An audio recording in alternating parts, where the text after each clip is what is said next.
MCC's new Ramadan Muslim Story series. Today we have Brother Thomas. You're joining us from where is it again? I'm in Peoria, Illinois. And you took your Shahada with MCC at MCC, and if I remember correctly, when was that? Yeah, that was summer of 2018. Okay, okay. Um, I guess just to kind of get started with us, could you just tell us a little bit about your background, like where you come from, a little bit, and then sort of what led you to Islam and your Shahada story to whatever extent you come from? Yeah, absolutely. So I grew up in Kansas City, Missouri, and Kansas, kind of right on the state line, so between the two. And yeah, I grew up in a mixed religious family. My mother's Jewish, my father's Christian, and so I had some experience and awareness of both traditions, but neither was really pushed. Like I didn't ever have to make a choice, but kind of had both of those be a part of my tradition as I was growing up. And I came out to the Bay Area when I started college at Berkeley. And around that time, I'd been interested in philosophy and started to become more and more interested in spirituality and started studying and learning about Islam. And it really made sense to me. And so, and while I was a student, I had privately made Shahada, but I had not really been connected to the community, and so that came a little bit later. And then around just around the time that I graduated, I'd been going to Talif meetings, and we made this connection with the MCC, and so having the public Shahada was a really big milestone for me at that time. It was really memorable for me and my family and some of my friends who were able to come. It was the first time my parents had been to a masjid before, and they're really blown away just by the beauty of the ceremony and the hospitality that was shown. And so that was a really amazing experience. Yeah, that's just convert myself. I've seen a decent number of shahadas, and I don't think I've ever seen one besides yours where the family was there.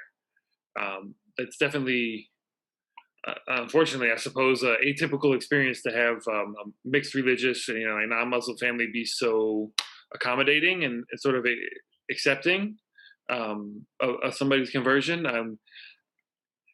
It does a little bit like, were they out here at the time? It just so happened to be that it worked out that way, or were they just?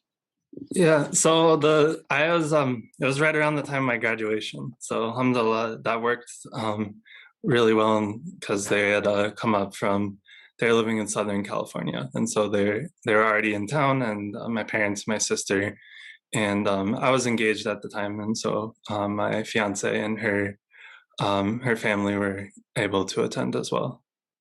Like subsequent to your shahada, how's it been with your family and moving back to Kansas City? What's the experience been like for you, as a Muslim? Alhamdulillah, it's been good. I've moved back to the Midwest, not Kansas City though. I would love to go back sometime. It's where grew up, spent my childhood and everything. But overall, it's been really great experience.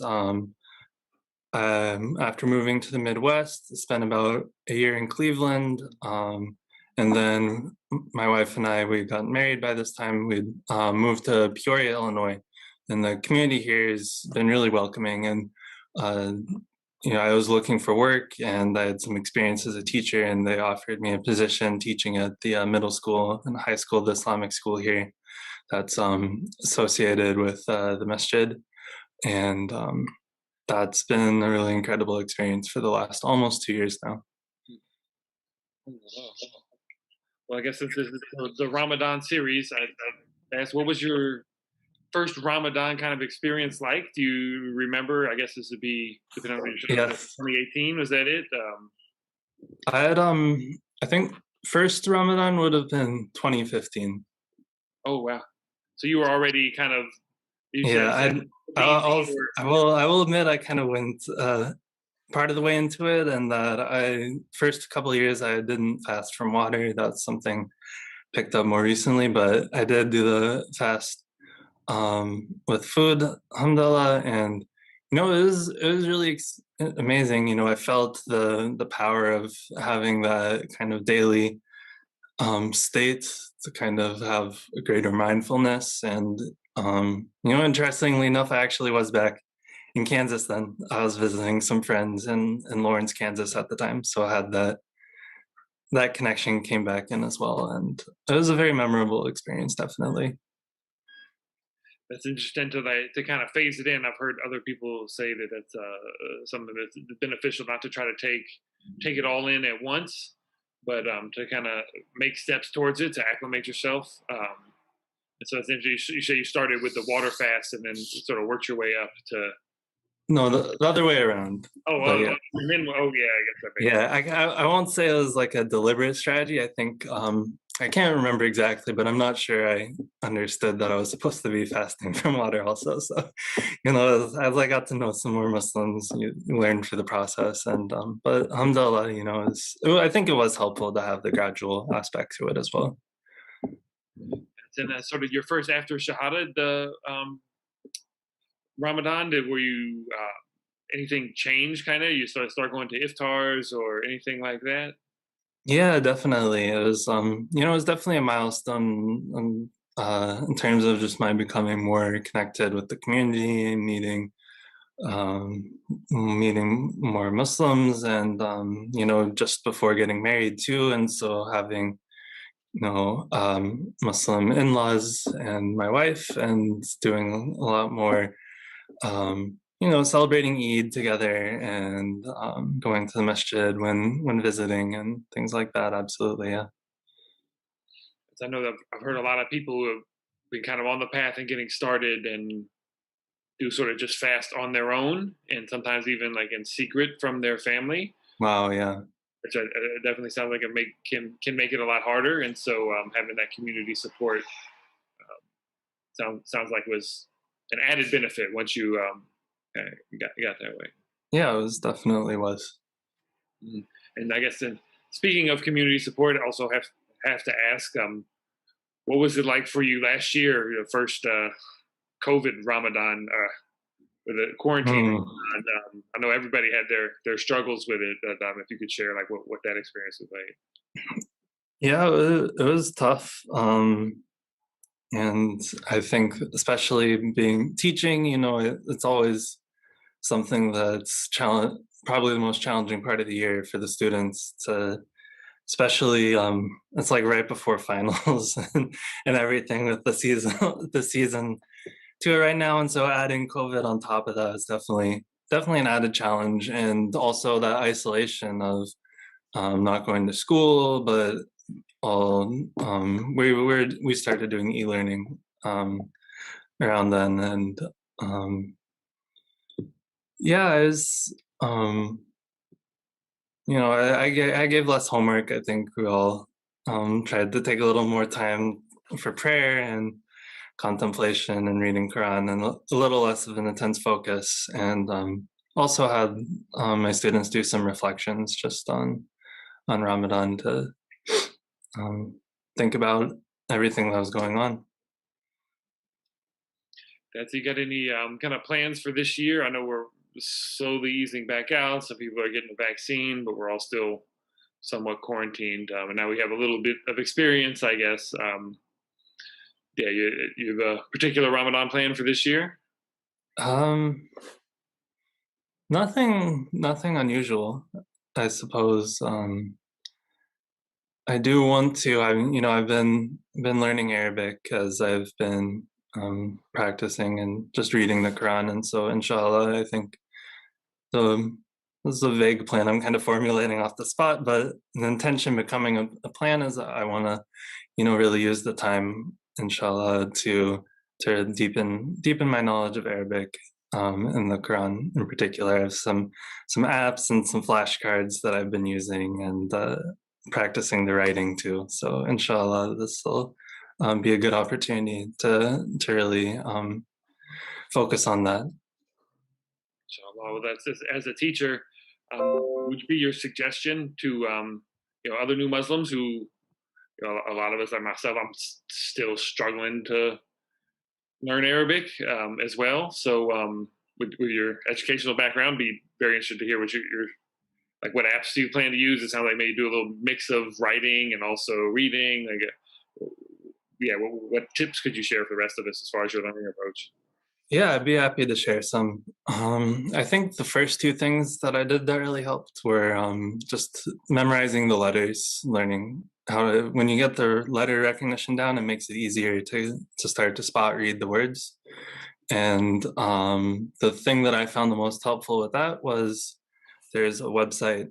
I can share the link as well. It's corpus.quran.com, and there's some apps, phone and otherwise, that have this feature that you can kind of click any particular word and it'll show you the roots, and you can see all the usages of a word in the Quran. And so what I like to do is I like to just, as I'm reading the English translation, I'll be like, I'm interested in this idea. I want to see how it was expressed in the Arabic. And so that for me is a helpful way to just practice reading and getting more familiar with the vocabulary. And so that was what I started off doing. And then as I've gotten more into practicing just writing surahs that I'm, memorizing to help with prayer. And I also started using an app recently that has all of the words in the Quran.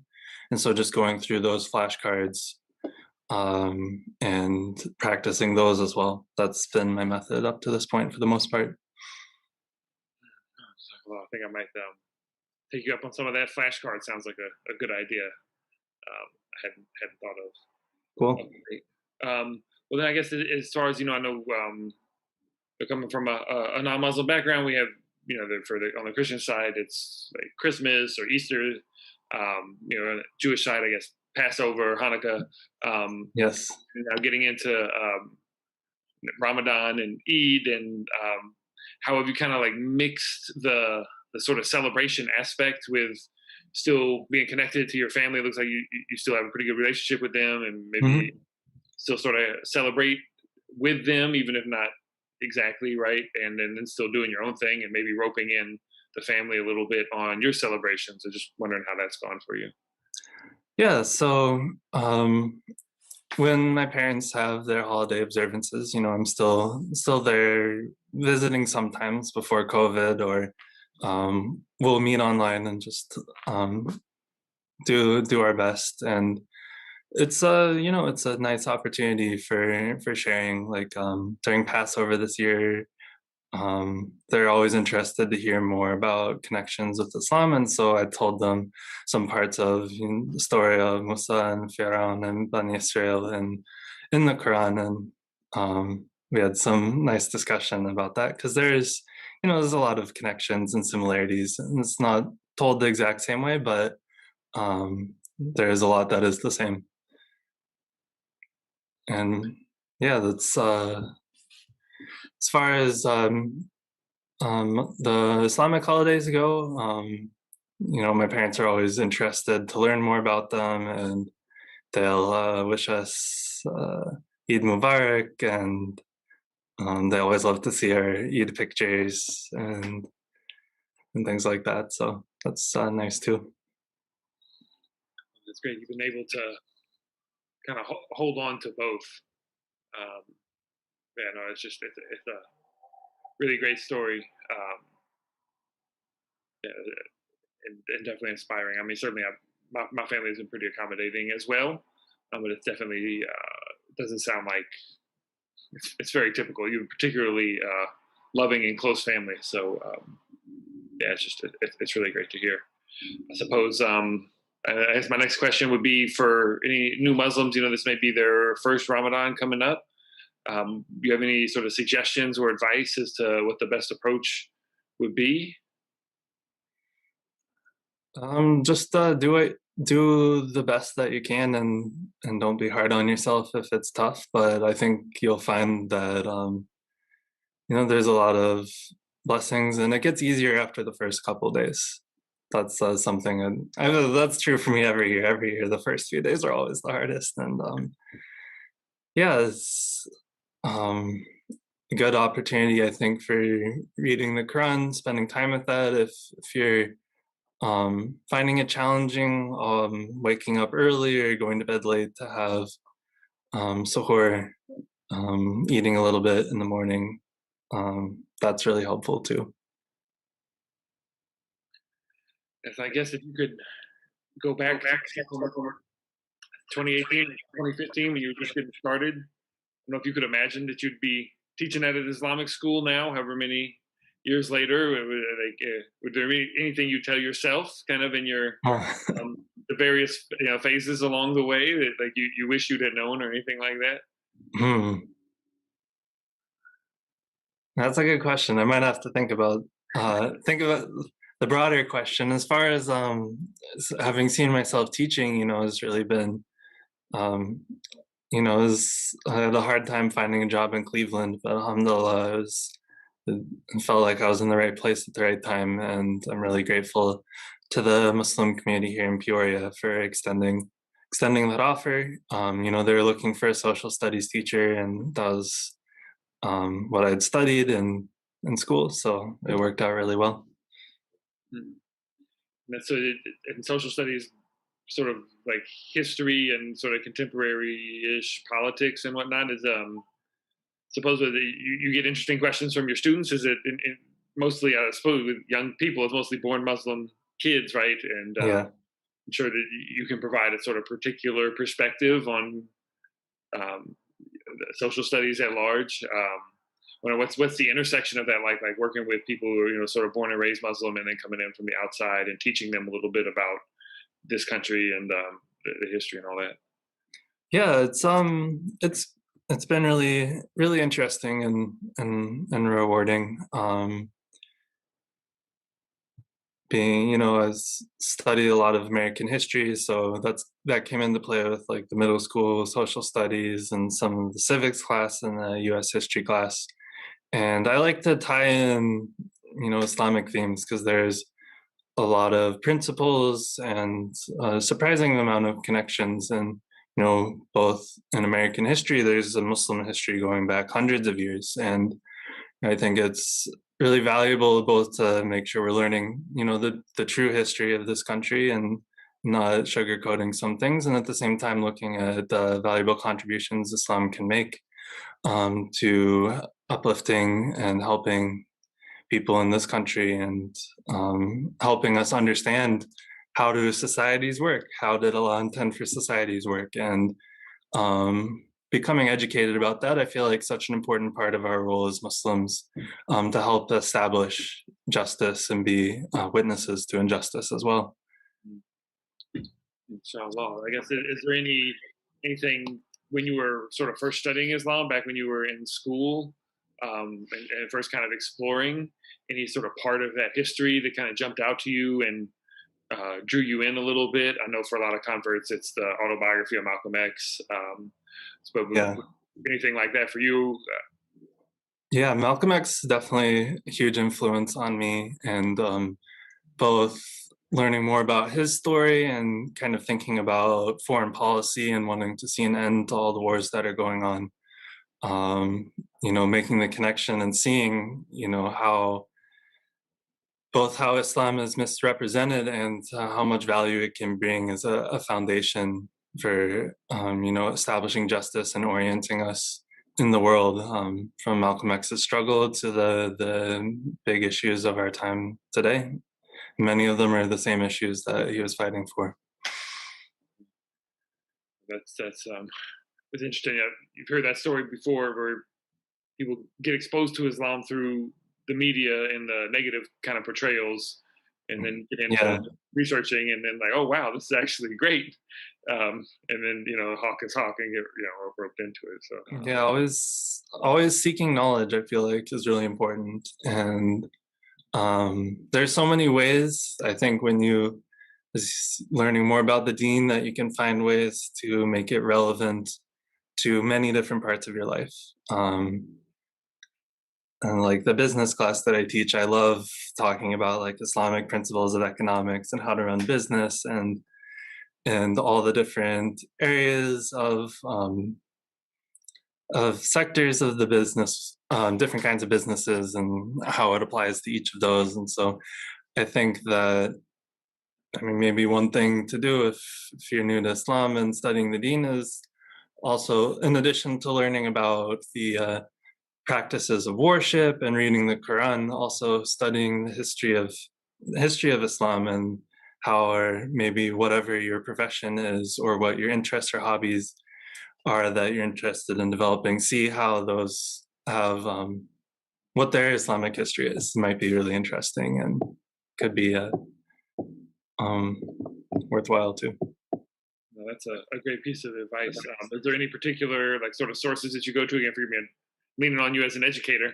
Um, What would you think are good access points for new Muslims to learn about Islamic history?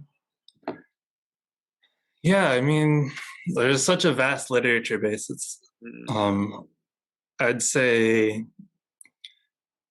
depending on what you're interested in. I mean, one that just popped to my mind, one of my other passions, as well as the social sciences, is environmentalism, environmental issues.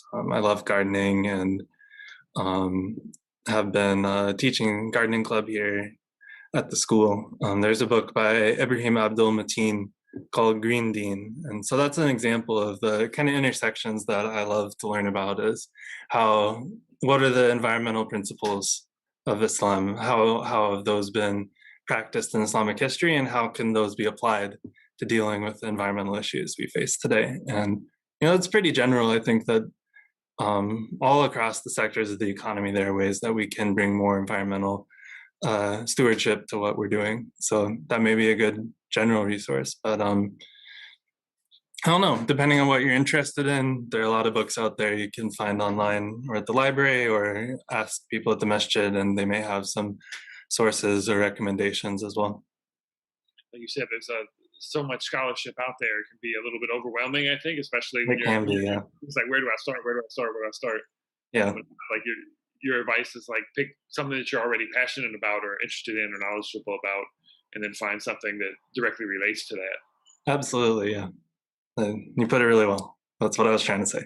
So you said it. Thank you.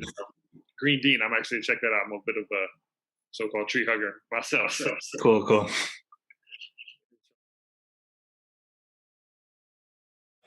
So we all want to make a prayer for you, so everyone repeat after me and say, MashaAllah. MashaAllah means as God wills, and it's what we say, beseeching God, passionately petitioning God to protect Thomas and to protect Thomas's family.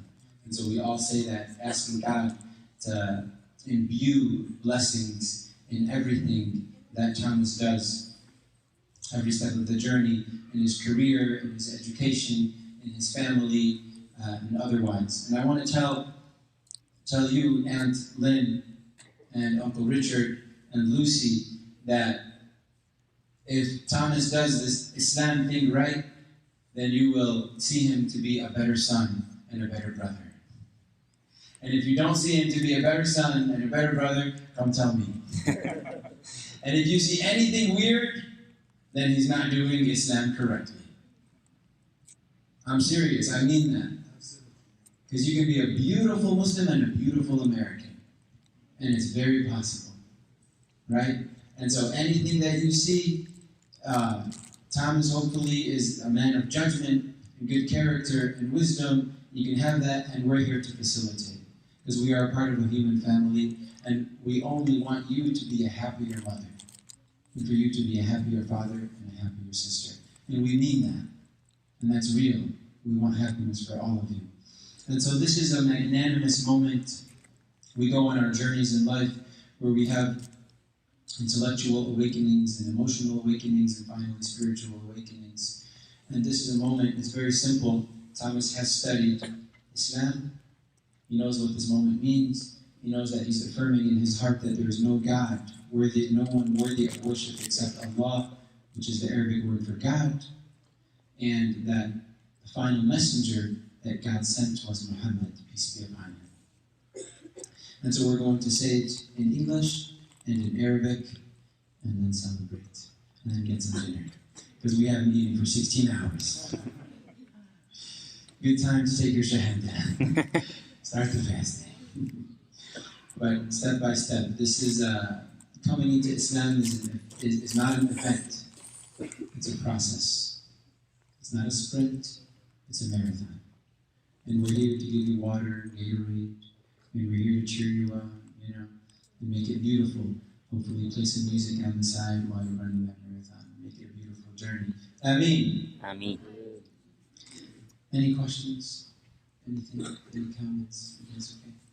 We already see the positive things that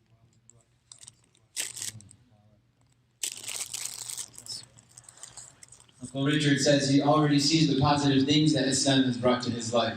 Allahu Akbar. Thank you for sharing. Thank you for sharing.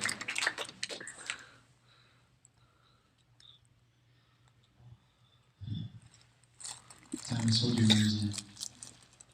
If you will. Repeat after me. We'll do it in English. And we'll do it in Arabic 3 times.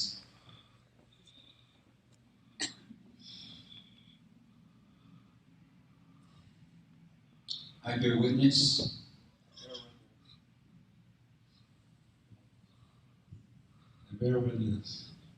and I testify that that there is no one worthy of worship except Allah, and that Muhammad is the final messenger of Allah. I bear witness that there is no one worthy of worship except God, and Muhammad is the final messenger of God. Now in Arabic, Ashhadu an la ilaha illallah wa ashhadu anna Muhammadan Rasulullah. Second time.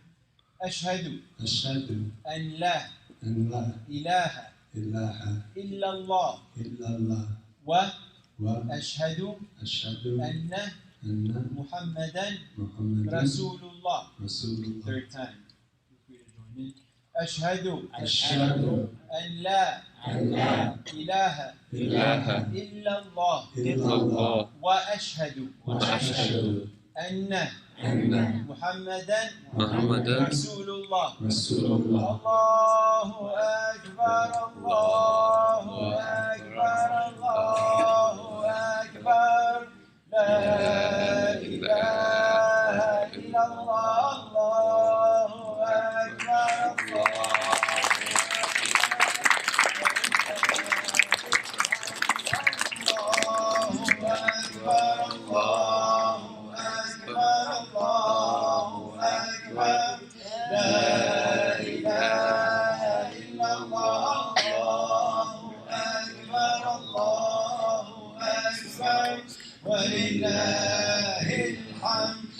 Allahu Akbar, Allahu Akbar, Allahu Akbar. La ilaha illallah, Allahu Akbar, Allahu Akbar. Walillahil hamd. Dear Lord God, we turn to you and we ask you to accept this moment from us. Ameen. We ask you to bless Thomas in this moment, Ya Allah. We ask you to bless his family, to bless his mother, to bless his father, to bless his sister, to bless his future family, to grant him wisdom, to gift him with wisdom, and to get him closer to you with gifts and not through texts. And we ask you to make him a beacon of light for humanity. And that is not difficult for you. You say be and it is. We thank you for the enormous blessings and endless, numerous blessings that we have. And we ask you to continue to shower us with blessings. We ask you to make Thomas a saint and a scholar, and to bless him in every aspect of his life, and to surround him with good people and beautiful people. And we ask you, Ya Allah, to gather all of us in your heaven. We know that your heaven is real. We know that you are real. No matter what anyone says, no matter which way, we acknowledge your existence and the reality of your being. And you are the one and the only God, the one and the only Creator. And we ask you to gather all of us in your heaven without judgment. Ameen, Ameen, Ameen. And we conclude with the recitation of the first chapter of the Quran together. أعوذ بالله من الشيطان الرجيم. بسم الله الرحمن الرحيم. الحمد لله رب العالمين الرحمن الرحيم مالك يوم الدين إياك نعبد وإياك نستعين اهدنا الصراط المستقيم صراط الذين أنعمت عليهم غير المغضوب عليهم ولا الضالين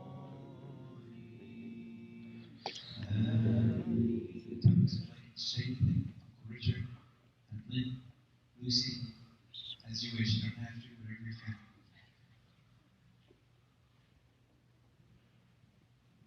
No one's hungry, don't worry. No one's hungry, take your time.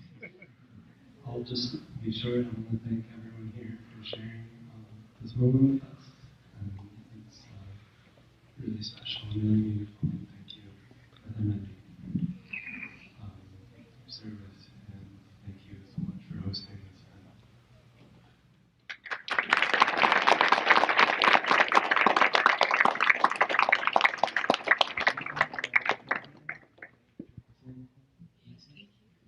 Just want to remind you that at this moment we believe in what the Prophet told us, that if you ever committed any sin or mistake, you have been clean, you have a clean slate. The day, like the day you were born from your mother's womb. Sinless.